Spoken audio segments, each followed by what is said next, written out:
you want to get started, Greg? Yeah. Yeah. I have 6:59. There it Oh. is. 7 o'clock. The bell strikes. Good evening, everyone. I am Greg Thompson, and I am going to start us this evening. As I said, I'm the warm-up act for the main two acts to follow. I would like to thank you for joining us tonight. Once again, we're doing virtual, and in some ways, it seems like we've come home again. Not particularly happy, but here we are, and probably will be here for a meeting or two. I would like to start by acknowledging Barbara Jones Brown. Today, at least I saw it today, she has been named as the new executive director for Signature Books. And that's a marvelous, marvelous achievement for her, by her, and she will do very, very well. It's great to have a fellow Westerner now in charge of Signature Books, and congratulations to her. I don't think she's on the line, but if you see her or if you're texting, tell her congratulations. Very well done. I'd also like to let you know that on January 24th, there is a lecture by Mark Taylor, who is going to be speaking originally at the Union Station in Ogden. However, I think this is going to go online, and with the help of Steve or Craig, we'll get the site out to you so you can join. This is the beginning of what is a festival celebrating the 125th year of Bernard DeVoto, and the native of Ogden that went on to become Pulitzer Prize winner and a major historian of the West, as well as one of the significant conservation and environmental voices that came out of the 40s and the 50s and the 60s. Mark is a professor of history, recently chairman of the department at North Dakota State University. He will be wonderful, and I was hoping that we might get him to talk to Westerners. If there isn't very much crossover, we may try to do that, especially while we're running virtual.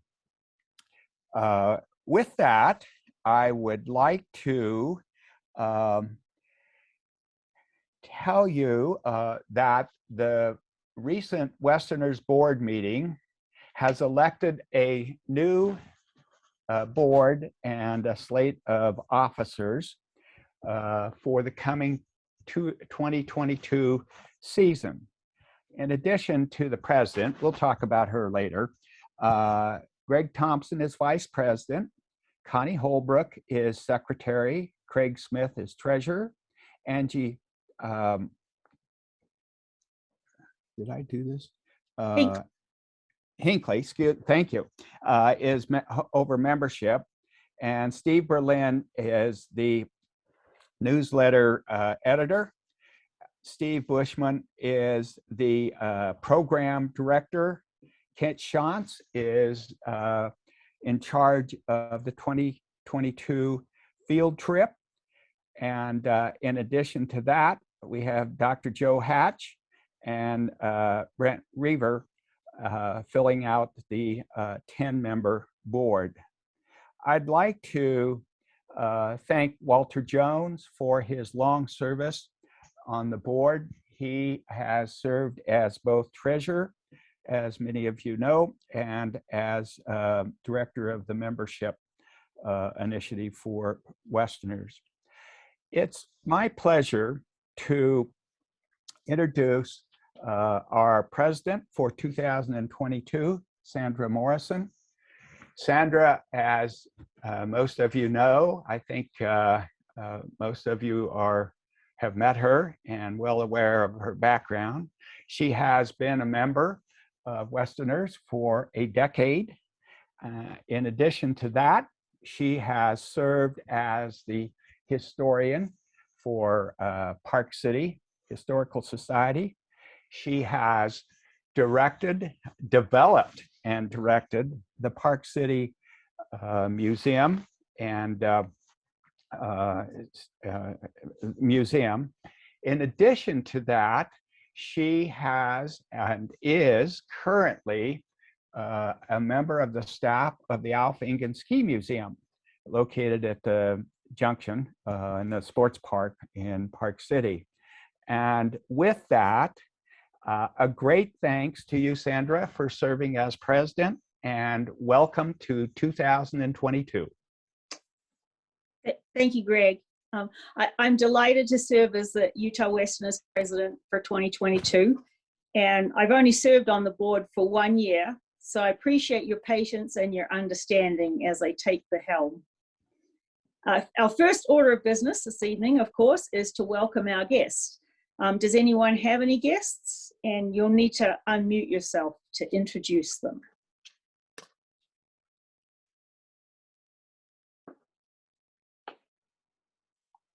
No guests? All right, we'll move on to announcements. And I'd like to take this opportunity to thank Ken Cannon for his dedicated 3 years in the helm as president and leading our organization, especially during the pandemic. His hard work, along with with the dedicated board, has kept the Utah Westerners vibrant and thriving. And also my appreciation to Walter Jones for his almost 2 decades of service on the board of directors. So thank you both. Next month, the meeting's on February 15th, and as Greg mentioned, we'll hold that on Zoom as well. The new board is facing increasing challenges. Meeting in person at the Outer Club is core to our fellowship and our club's success, but during the past 3 months, the attendance has not supported the costs to provide the dinners. So we've suffered financial losses. And the recent board decision to increase the meal charges didn't resolve the issue. And attendance continued to decline with only 33 members in December. We really need a guarantee of 55 of you to show up to cover Outer Club costs. So the board will continue to work on this issue. And also we had originally planned for Carol Edison, Eric Eliason, and Lynn McNeil to present their book about Utah's food heritage, This is the Plate, tonight at the Outer Club. But we all agreed that that was a presentation that really would be best in person. So we've postponed that presentation to a later date. So please stay tuned. A couple of reminders. Membership dues are due. So please send your check to Craig or pay with PayPal, and there's more details on how to do that in the newsletter. And then Nelson Wadsworth has again agreed to update the directory for 2022. And our new board member, Angie Hinckley, recently sent everybody an email regarding your listing in the directory. So please get back to her with any changes. And if we don't hear from you, your listing's going to stay the same as last year. The deadline to respond to Angie is January 31st. And if you have no changes, then you don't need to do anything. A quick field trip update. The board asked new board member, Kent Schwartz, to form an organizing committee, and they've designed a trip that will take us by vans to remote places in Southwest Utah and Northeast Nevada to explore places that many of you may have never visited before. The proposed date is the last weekend of April, but you should get an email later this month regarding your interest in the field trip. So please do respond to that. So let's move on to tonight's program. It will feature the Museum of Utah, which is scheduled for construction at the Utah State Capitol Complex and scheduled to open in 2025. So Karen Krieger, works for the Utah Division of Arts and Museums, and she's the project manager for the Museum of Utah.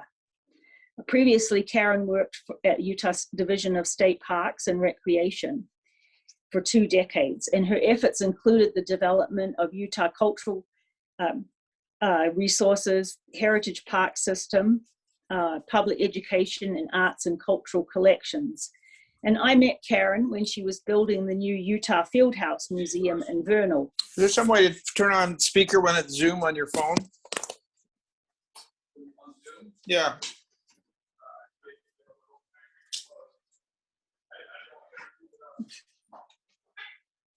So I met Karen when she was building the new Utah Fieldhouse Museum in Vernal, and I was building the Park City Museum. So I relied heavily on her experience and her expertise. She certainly brings a wealth of knowledge to the new Museum of Utah. So I will turn it over to Karen. Thank you. Thanks, Sandra. Yeah, and thanks everybody. We're so delighted to be here tonight. As I mentioned in the newsletter introduction for our presentation, the Department of Cultural and Community Engagement has really the great honor of planning the state's first ever state history museum. As some of you know and may have participated in, this isn't the first time we've tried to plan a state museum, and I think the last effort was really in the last department administration, led in part at least by Brad Westward, who's here tonight. And when Jill Love became the director, she was asked to scale that project back a little bit to be just a collections facility so that we could focus on better care for the state's art and history collections. And that's when I started with the department in 2018. And then that announcement by Speaker Wilson in 2019 at the beginning of the legislature that there would be an opportunity to join our project and a museum with another big one being planned on Capitol Hill was really exciting. I think the inspiration from the leadership really was threefold. One, there'd been for a long time the desire to implement the final big element on Capitol Hill to fulfill the Capitol Hill master plan. And that involved tearing down the state office get off my building phone and get on here. And building a new building. look at that. No, it's just. Okay. And then I think the second thing that started driving this project was a real need for expanded parking on Capitol Hill. And then, you know, they were thinking about all those things while we were telling them how much we needed a new curatorial facility for the collection, and it just all came together, thankfully. In the newsletter introduction, I also shared the interpretive purpose that we created during the interpretive planning process, but I also wanted to highlight tonight a few of the other core principles and core elements of the project that we created then and that we're really holding true to now. Comprehensive can't mean everything, we understand, in one museum, but we really hope to share the themes, the concepts, and the experiences that are truly unique to Utah, as well as those things that really have tied us to the country and really to events of the whole world.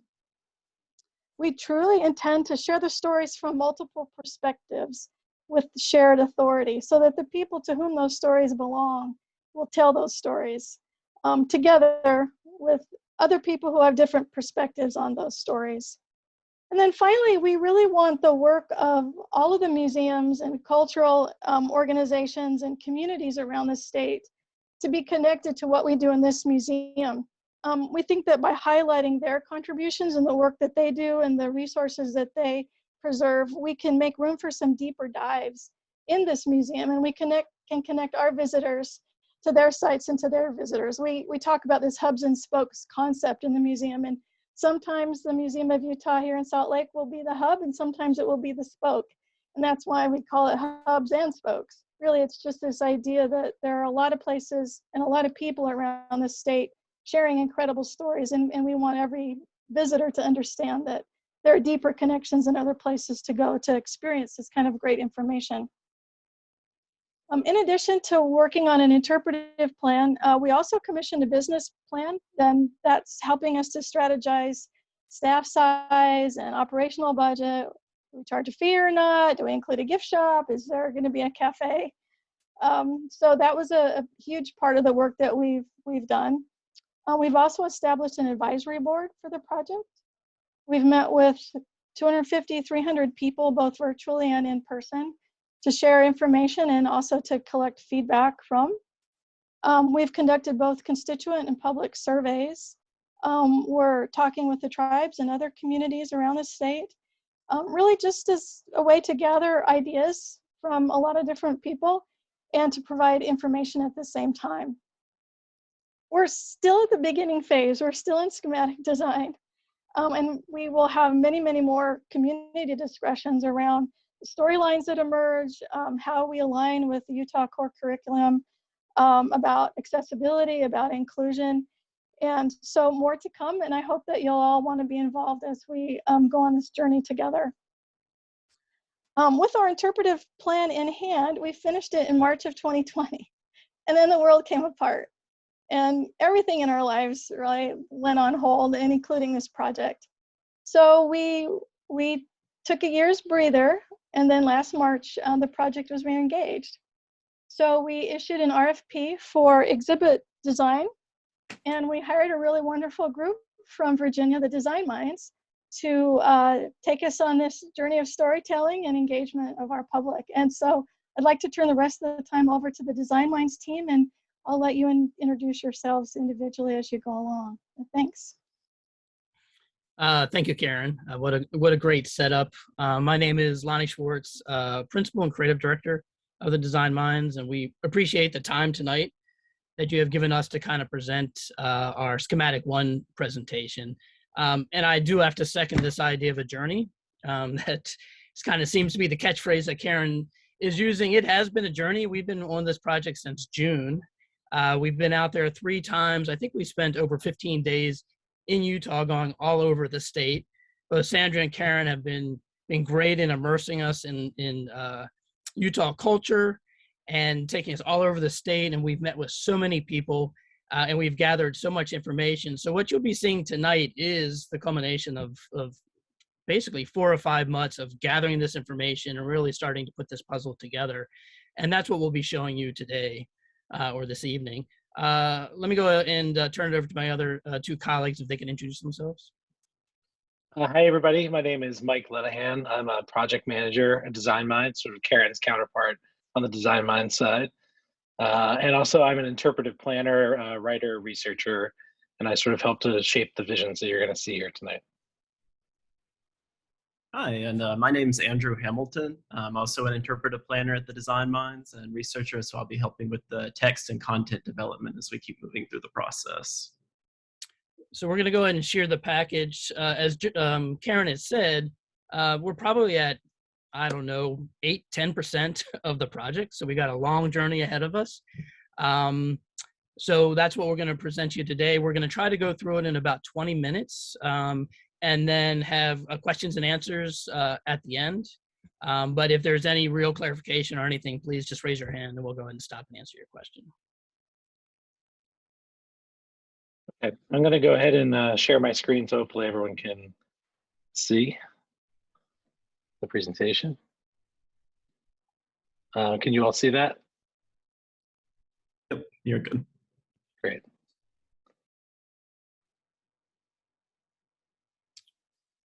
And again, so we presented this back in October. And since then, as Karen said, we have had additional meetings such as what you have tonight, as well as we've done several surveys with the public and the community. So we are basically presenting this package, starting to gather all the comments and feedback from people like yourself and the team, and then we'll be going into the next presentation, which will be sometime in March. So we're going to go ahead and just kind of walk you through what we presented back in October. The first thing that we wanted to look at holistically and to let everybody understand that we were thinking about the whole complex, and that's what you're seeing here. So from on the very bottom, that's the Capitol. On the 2 left and right is the Senate and House, and then the new building is on the north there. And what you're seeing, which is kind of new, is the very top, which kind of looks like a spoke there. That's a new plaza. So that's kind of new, and that is the new entrance to this Capitol complex. So people will be coming in from the north, filtering through the new museum, and then actually going through the center plaza and then down to the Capitol. So that's the new preferred visitor path. As Karen said, there's additional parking, so that's expanding. There's both parking under that upper north plaza as well as the existing parking to the right, with the idea that school buses would probably come into where the cursor is and unload, and then basically would filter through the plaza and then into the museum. What we're showing here is just really holistically thinking about what kind of signage, what kind of kiosks, what kind of interpretation might fill out the entire plaza to create a holistic experience across this whole campus. And that's just kind of our initial ideas, as you can see laid out on this page. These are basically a mood board, just giving you a general sense of some ideas or types of things that you would see out in the plaza. On the far left is what exists. As you move across the page to the right, you start to get a sense of the types of things that we'd like to introduce out there on the campus, such as banner poles, interpretive exhibits within maybe the Capitol and the House, as well as interpretive panels outside in the gardens or highlighting the sculptures and wayfinding across the plaza. So it just gives you a general sense of the type of things that we hope to employ across the campus. Basically trying to pull that entire visitor experience together using these kit parts. One of the other big goals is just to make sure that it's clear what the entrance is to the museum. Again, these buildings, or this new building, is going to be fashioned to look like all the other buildings on the plaza. We want to make sure that people do understand that they are now coming in from the North Plaza. So we do want to introduce either some banners, graphics, or signage on the front of this building to make sure people is clear that this is the museum, and also to be welcoming and inviting to kind of pull people into the space. So the very top one could be potentially a banner concept. The center one might be some graphics along the bottom set of recesses or niches. And then the very bottom concept might be more of a digital kiosk. And these were just 3 different concepts that we wanted to make sure to share with the Capitol Preservation Board, just to kind of get a sense of what they felt was necessary or appropriate for the building or not. So as Karen and Lonny have said, we're still extremely early in the process, but the way that we start our design is through a phase called Schematic Design, which is split into 2 parts. The first part is what you're seeing here today, 50% schematic design. And at this time, what we do is we consider different alternatives, not only to the space design, but also to the content, the types of stories we're going to tell and how we're going to tell them. So what we did is we took a look at 3 possible alternatives and different ways to break down those stories throughout the space. Alternative A, B, and C laid out here. These are keys that basically summarize the overall big idea or thesis statement of each alternative, what the key or major interpretive approaches are, how we're telling those stories, and then the unique design attributes as well. We feel like it's probably best to just go through the floor plans and point these things out there instead of having you read this. But we just wanted to give you a sense of, we start with story first. We take those ideas about story and we translate them into the space. All right, so the first one here that we want to walk you through is Alternative A. For each of these alternatives, we'll show you a floor plan that kind of just gives you the overhead view. And then we have some different renderings and sketches that kind of help you better visualize what we're talking about with those. So a few things to note here. First of all, visitors would enter from the north entrance here, the primary entrance. So again, that's coming from that parking area that Lonny mentioned. And that's where the visitor experience would start. So in this alternative, immediately as soon as you walk in, there's a museum desk greeting visitors. Gift shop is on the alternative side. And then also a special exhibits area as well. And this would be where the museum could make its own temporary exhibits, pulling out some artifacts and different things that aren't necessarily in the main exhibits. For this one though, this is more of the traditional museum type. So it's a chronological walk through Utah's history. So there is a preferred path for visitors to go through.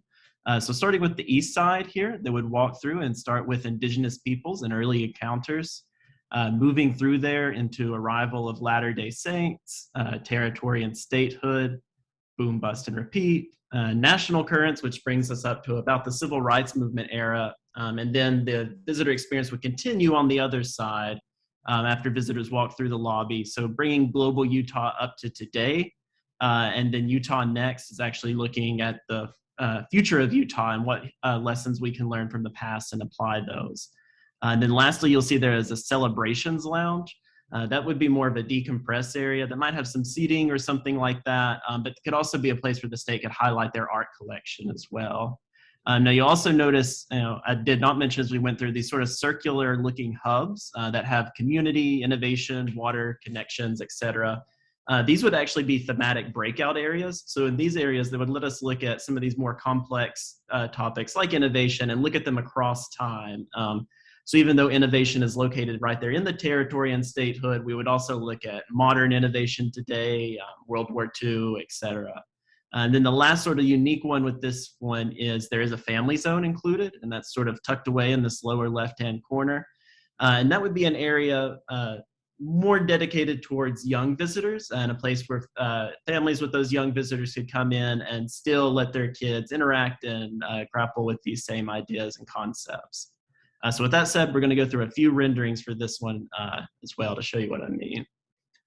So right here, this first view, this is actually looking from the territory and statehood gallery into that innovation hub that I discussed. So what you're seeing here overhead, we're suggesting some large banners showing some of the diverse peoples of Utah. These are just some placeholder images for now, but the idea would be that this sort of flowing overhead banner would continue throughout the museum, highlighting key people. You also see some of the more traditional museum style exhibits over here on the left with some lines on the wall going off of that, really just connecting it to other parts in the exhibit. And we really wanted to get people to understand the connections of Utah's past and present and how those all play together. So within the Innovation Hub here, these hubs would have some different ways to tell stories. Some of them, like this one, might be more focused on presenting artifacts, traditional static displays, maybe a little bit of AV involved. But as we'll see in the next one, some of the other ones might be more media focused as well. And then just some of the other areas here highlighting some of the possible interactives, media stations, tactile flip books, just hinting at some of the different possibilities we could get at here. Okay, and like I mentioned, some of them might be more media heavy. So this one, while it does have some artifacts, we're looking at the water hub here. It would also, as visitors walk in, you can sort of see this large swooping banner that goes overhead that's got this boat shape breaking into it. That would be a overhead 270-degree projection, and it could have changing videos.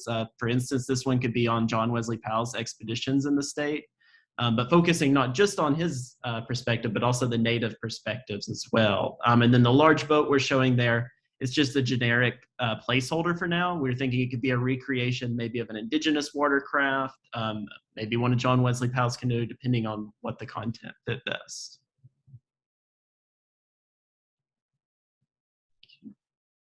Sorry. Oh, and no problem. And lastly here for the alternative A is this family zone that I talked about. So again, this is more focused on young visitors and families where they can come with their kids. But also getting children to understand the diverse regions of Utah. So whether someone's visiting from Vernal or Salt Lake City, and they might not be as familiar with the parts of the state, really helping them connect with the geographical and cultural diversity of the state. So on the left, you can see this watercraft that's sort of broken into 3 pieces. So that might show how travel over water has evolved over time. The back station that you can sort of see some children running to, that might be looking at the Great Salt Lake, the buoyancy, what makes it unique and its role in Utah's past. And then on the right-hand side, sort of, looking at the more ranch past and agricultural use. And also, as you'll see in this arch that we have going over here, there are some artifact cases. So again, still letting the state highlight some of their key artifacts out here as well. Hey, that was Journeys Through Utah, Alternative A. Again, more of a chronological focus, taking you through Utah's past, present, and future. Alternative B, which you see here, the second alternative, is considerably different in several ways. One is the title, Utah Perspectives. The goal here is really to put these diverse perspectives at the primary sort of highest level of interpretation and make sure that we're getting multiple perspectives in there throughout the spaces. This is not a story that's organized chronologically necessarily. We have 4 major thematic galleries: home, traditions, industry, and nature. Now, within each of these thematic sections, there will likely be chronological components because people, of course, want to know when certain things happened relative to other things that happened in history. So the galleries may be sort of laid out chronologically or may have timelines, elements like that to make sure people don't lose that element. But we're not starting with chronology. We're starting with theme and universal concepts that can relate to anybody who comes into this museum. We also have a lot of visitor choice in this alternative. There is not a preferred path like an alternative A. You can come in and enter any of these 4 different quadrants and explore them in the order of your choice. You can also cross between quadrants in these areas that we're calling the crossroads. And the crossroads areas will look at the intersections of these major stories of home, traditions, industry, and nature. This alternative also has special exhibits located here at the top left. At the time that we did these plans, we didn't know for sure if there would be a gift shop, so that you don't see one in this floor plan. But the directive is going to be that there will be a gift shop. So if we go with this general layout, we'll be having to add that in.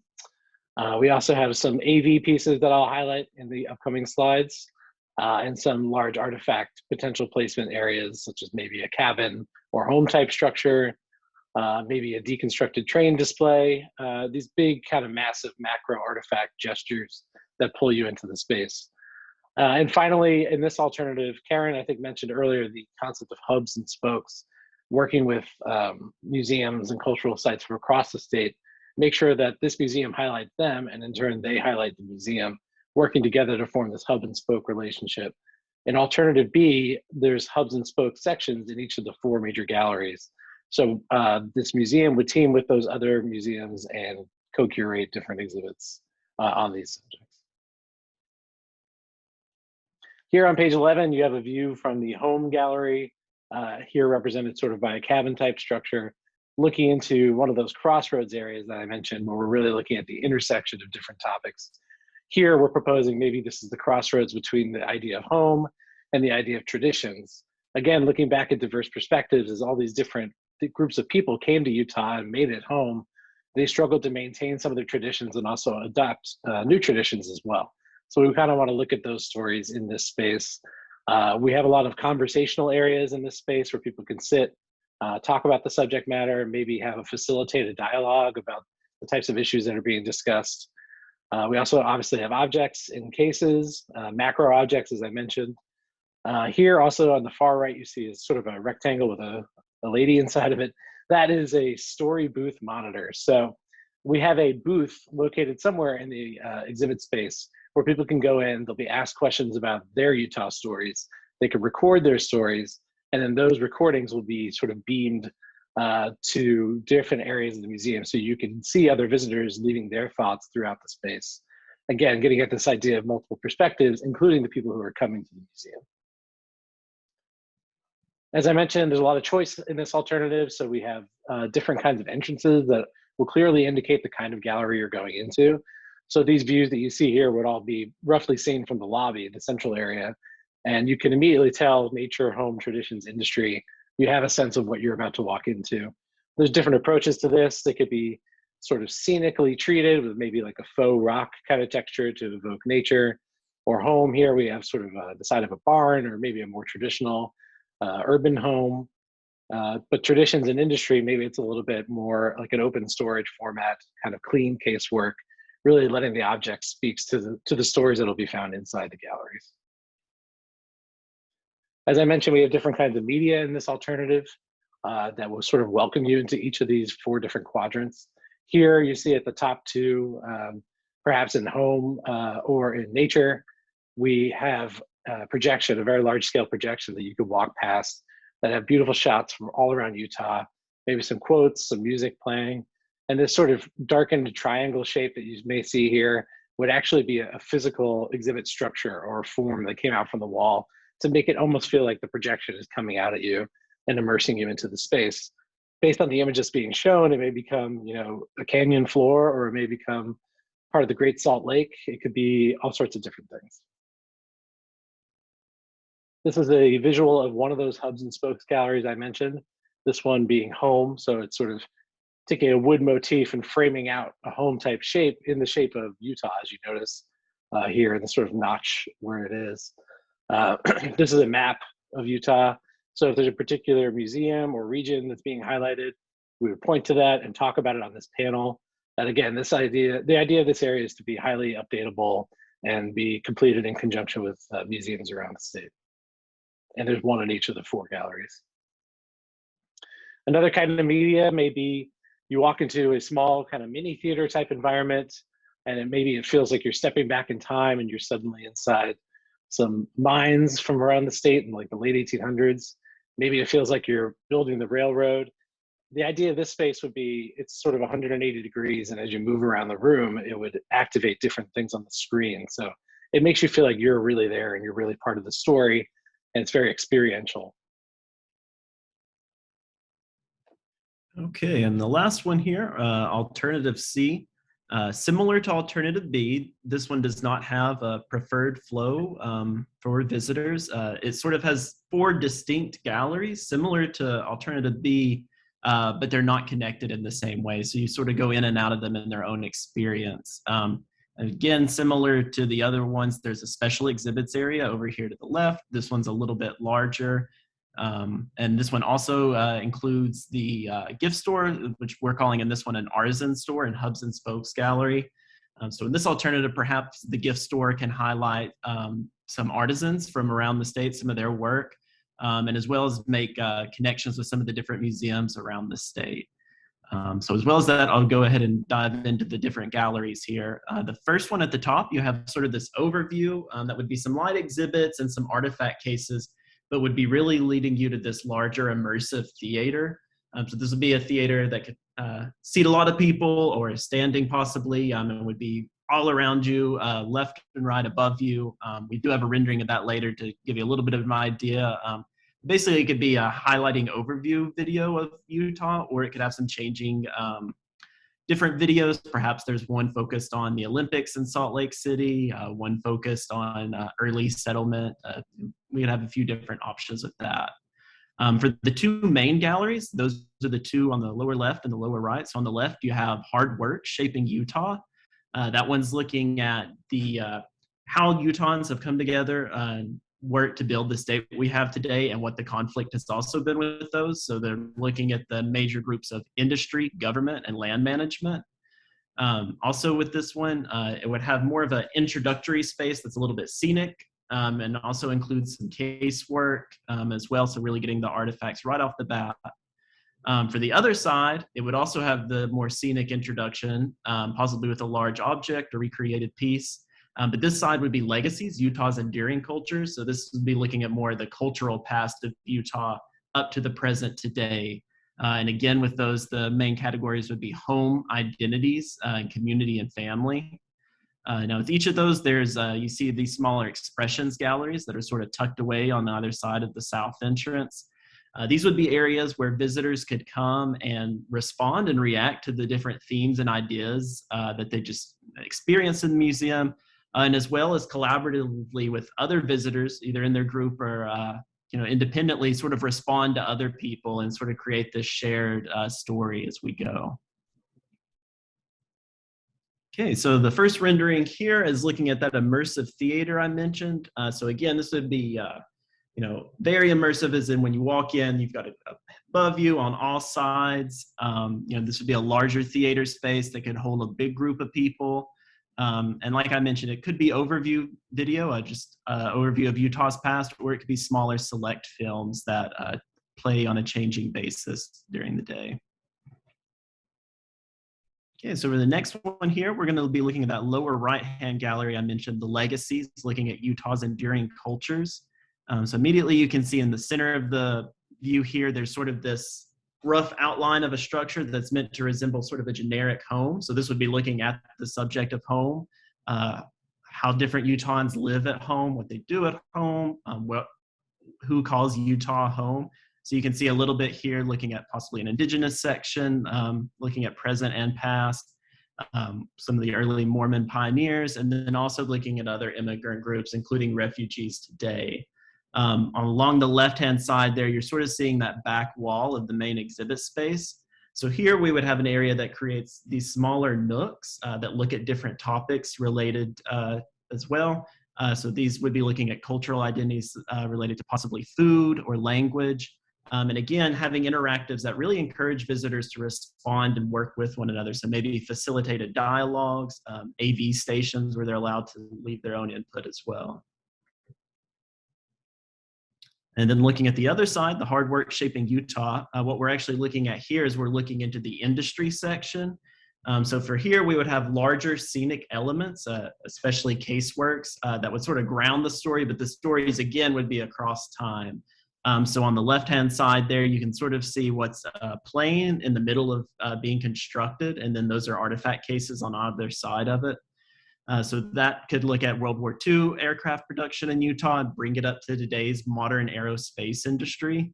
And then on the right-hand side, again, we're evoking the motif of steel factory, but using that as an artifact case to display objects. But again, looking at the mining past of Utah, the steel industry up to today, how it still impacts Utah. And lastly here for this one, this is looking into those expression galleries I mentioned. So for each of those, we'd look at different and creative ways to get visitors interacting with one another and also adding their own story to the Utah story. So on the left-hand side there, it might be a poetry haiku wall where people can come and sort of create their own poem about how the themes made them feel, what means home to them in Utah, and as well as respond to other people. So it would just be something organic that changes over time. And then sort of the center back wall you're seeing there, those are actually AV monitor screens. Some of those might be just static changing. Some of them might be interactive, allowing you to look at an object and rather than take a deeper dive into it, really respond to it as well. So if there's an artifact that really resonated with you, really reminded you of home, or really reminded you of your grandfather who worked in a certain industry, you could add your own story there as well and see how others have responded as well.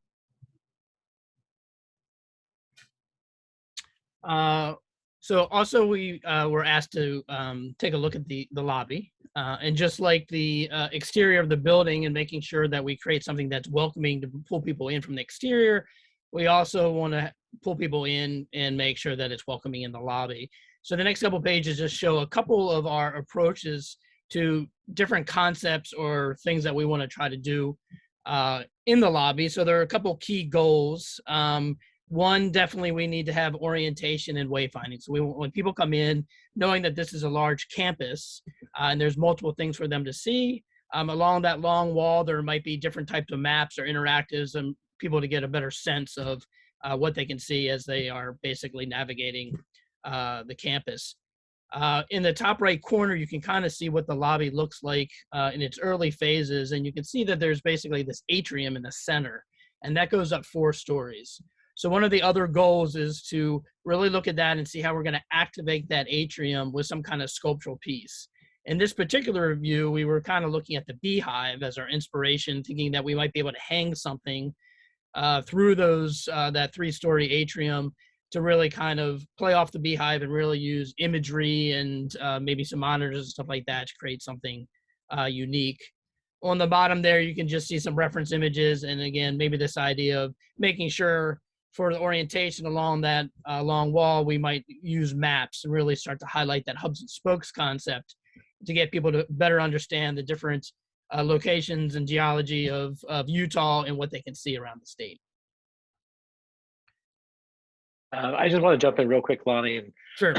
clarify that, yeah, the building has 4 floors, but the museum, just to be clear, is only on the first ground floor level. Thank you. So yeah, it's just so everybody knows, all the exhibits that we just showed is all on the ground floor. The upper floors are being used for various purposes, including auditoriums, offices for the Senate and House, and other sort of purposes. Thank you. This is another option looking at some of those same goals. In this particular one, that long wall might be a very long case and starting to bring a lot of the collection out. Maybe that collection is the Hubs and Spokes collection, or maybe it's rotating collection from the state archives. So that's one approach. Instead of something hanging, we also came up with this more tower feel, and that's what you're seeing with this metal grid.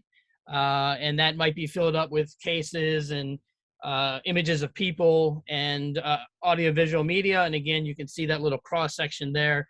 You know, again, that might go up those 3 stories and really activate that atrium.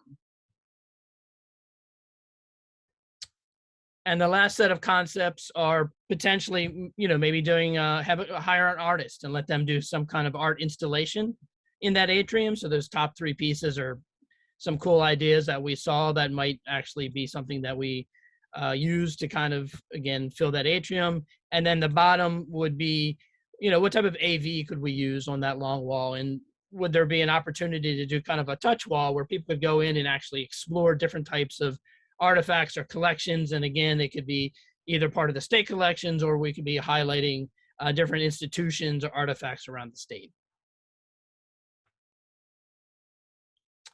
And that is the end of our presentation. That's really just an idea on schedule.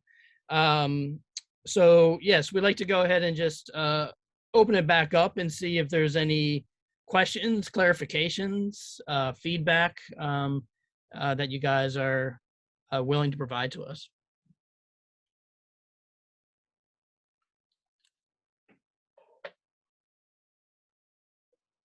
If anybody has any questions, don't forget to unmute yourself so we can hear what your question might be. I have a question. My name is Susan Rue. I'm a history professor. I think this is fabulous. You know, this is not the first museum of history that's been attempted here, and it's a really tough thing to pull off. And I really like the way you're conceptualizing these. I took the survey. I wish I'd taken the survey after seeing this. So I have a question. Just want to give you some kudos there and thank you. Appreciate that. Are the 3 options different in how rich they are in content, or would you say they're equally content rich? I would say that they're equally content rich. It's just that the stories are being told in slightly different ways. Mm-hmm. But the stories are the stories, and we're working with tons of people in the department and also stakeholders around the state to make sure we're getting all those stories. But yeah, I think it's just a matter of how they're told that's a little bit different. Yeah, and I would just add some of the feedback we got when we showed this to a lot of different people, and it's just not evident at this early stage. Most people were like, where's the artifacts? I just don't see the artifacts in these concepts. And that's just because we're early on. The goal is to make sure the artifacts are still pretty much, you know, right out there in the focus of a lot of these storytelling. So it's not like it's all going to be AV and graphics. It's really going to be a collection-based experience. You just don't see it right now at this stage. Then I have a follow-up question, and maybe you answered this earlier. I think you said something about Utah art. Is there a place for Utah art, or is that just not part of this whole museum concept? I can take that one. So yes, there is a place for Utah art. I think it will be incorporated throughout where appropriate. If there's artwork that speaks to a specific story and illuminates it, we certainly want to consider including that, or key artists that we want to talk about in the context of different stories from throughout history. So I do think that art will certainly be a layer found throughout the spaces. Thank you.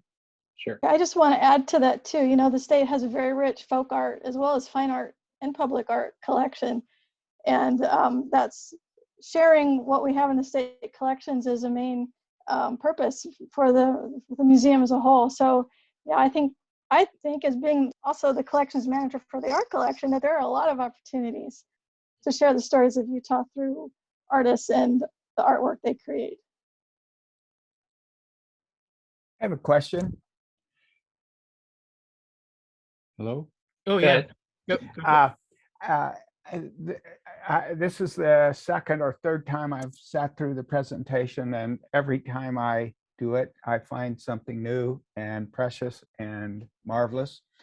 I'm wondering about, as we move forward in history, we know in Utah, you don't build these buildings but once every century about. And So as you look forward into the next decade and 2 decades, the ability to manage refocusing the entire collections, how have you tried to address that issue? Well, I think that we are trying to build in spaces throughout that are going to be flexible, so that they could be, you could change out artifacts, potentially change out panels, components like that, to help keep things fresh. Generally, when we design a museum exhibit, we say that the content of the exhibit is good for what, Lonny, at least a decade, roughly. Yep, 15 to 20 years is the goal. Yeah, that's the goal. So we do keep that in mind for sure. Obviously, there's going to be major components of history that come up in 20, 30 years that may need to be featured in a different way in the museum, but we try to do what we can to accommodate flexibility throughout. And I think media could play a role in that as well. We don't have our media partners on this call tonight, but they also can create components that could be refreshed even remotely with new content added. Yeah, as well as we have, anywhere between 1,000 and 1,500 square feet changing exhibit area, where they'll be able to keep fresh content, and they're going to hopefully do that, once or twice a year, so that we're going to have that changeability, as well as Mike said, if 80% or 75% of these galleries are permanent, but we leave about 25% for flexibility to change and add in, that's usually our ultimate goal. So I think, Greg, I just wanted to share too, we're thinking a lot about that because of all the reinterpretation and the new thoughts and the new thinking around public history that's just, been going on the last couple of years even. And, part of the key of that is in how we put together the operations and the budget and the staffing of the museum too, because really the ability to make those changes really comes down to, your annual appropriation and your budget. So we're being very intentional about that as we create the budget and as we create a staffing plan for the museum. We hope it'll be funded. So far we're having, good conversations around our budget requests for staffing and operations. But we are really thinking a lot about that. And I think the design minds have come up with a lot of great opportunities where things can be flexible without, and we could do some reinterpretation and respond to community needs and events in ways that maybe wouldn't be cost prohibitive in these sort of flexible spaces that they've just described. I think too, we can't forget the power of our the website and the digital expression of all these stories that will go hand in hand with the physical expression. So we're really trying to look holistically at the ways we tell stories in every venue that we have possible with the creation of the museum. Yeah, I was going to second that. Again, we only have 18,000 square feet to tell a very big story, so we will be leaning into the website probably for some of the deeper storytelling that we can't get everything into the museum.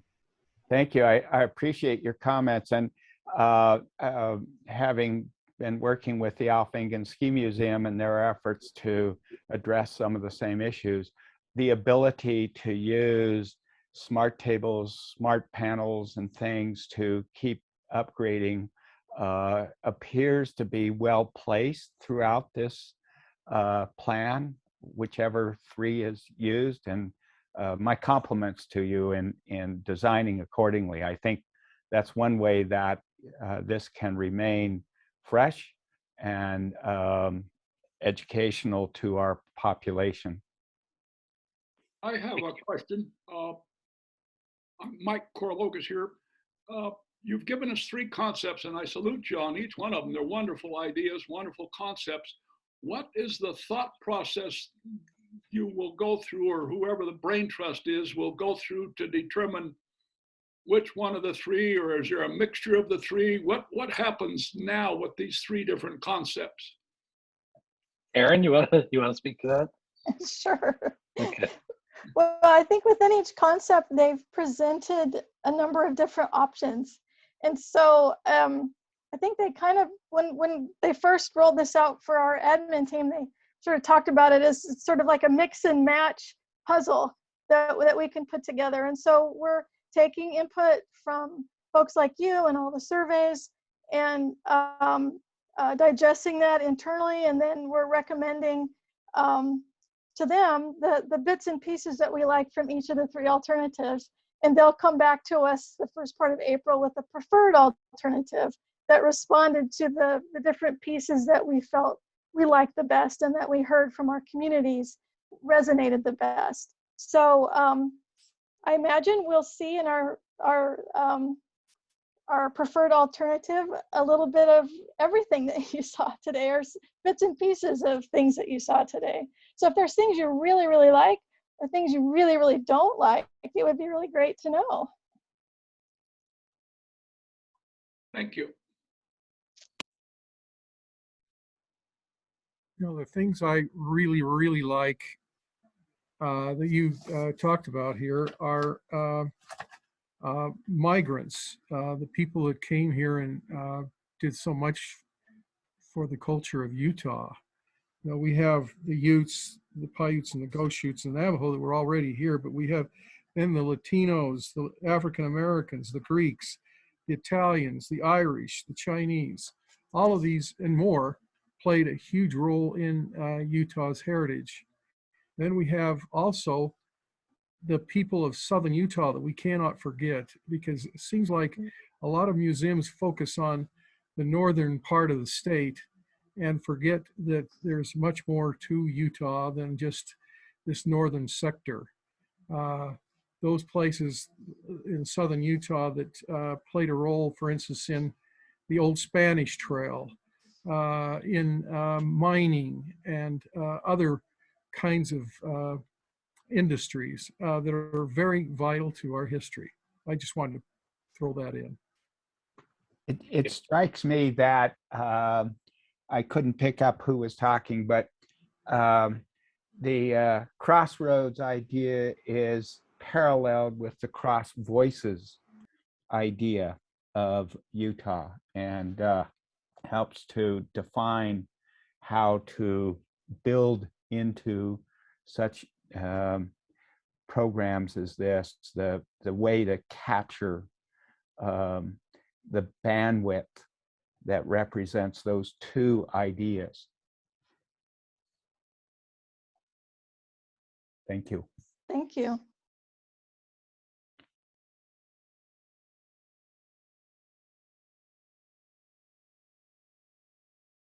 Did we have any more questions, anybody? Wonderful, thank you. Yeah, thank you, Karen, Mike, Lonnie, and Andrew for a really interesting presentation this evening. And next month's presentation is Patrick Mason. He's the Leonard Arrington Chair of Mormon History and Culture at Utah State University. So you don't want to miss that on February 15th, which will be on Zoom. So Sandra, good night. Yep. Sandra, may I make a quick announcement? Yes. On Saturday, our wonderful member, Mike Korologos, turns 85. It's the magical date. It starts chapter 4th in the life cycle. And Michael is the best representation of venturing into that chapter, I know. This laddie has done so much in contributing to a whole variety of nonprofits and organizations across the spectrum. Michael, happy birthday and thank you. Thank you very much for the experience of history that unfolds for me. I appreciate that, Greg. I wish you hadn't have done that, but you're not going to get away from it. Thank you very much. Thanks, Sandra. All right. And on that note, I'll wish everybody a good night. Thank you. Thank you, everyone.